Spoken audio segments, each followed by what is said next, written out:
It almost felt like a drive through the countryside.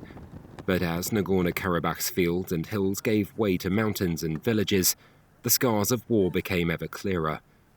Villages almost empty but for military positions, artillery and armour dug into hillsides, and small towns shattered by shelling.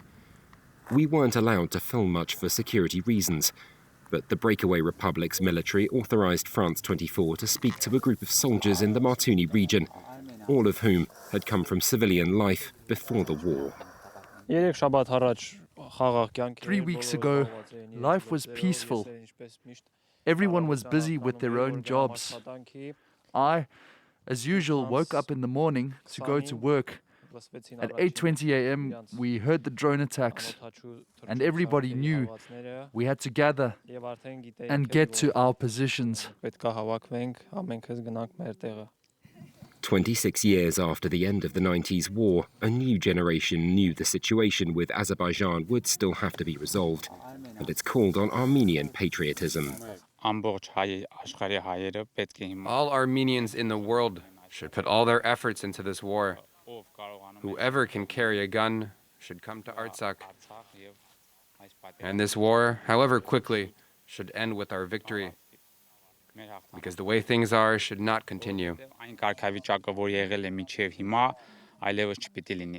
That call seems to have been heard, at least among some from the diaspora. It wasn't long after hostilities broke out that Azerbaijan struck the border post between Armenia and the zone leading to Nagorno-Karabakh.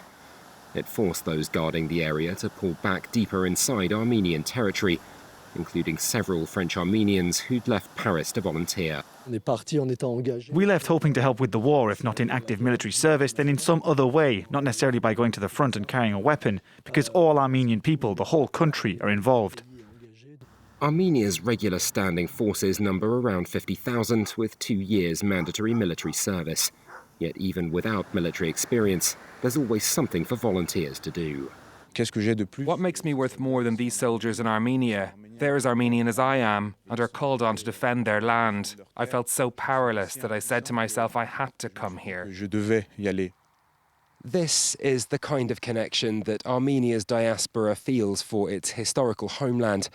But it's not just sending the occasional volunteer. It's also managed to raise from countries around the world over 150 million euros for the war effort. This as the conflict in Nagorno-Karabakh rages into its second month.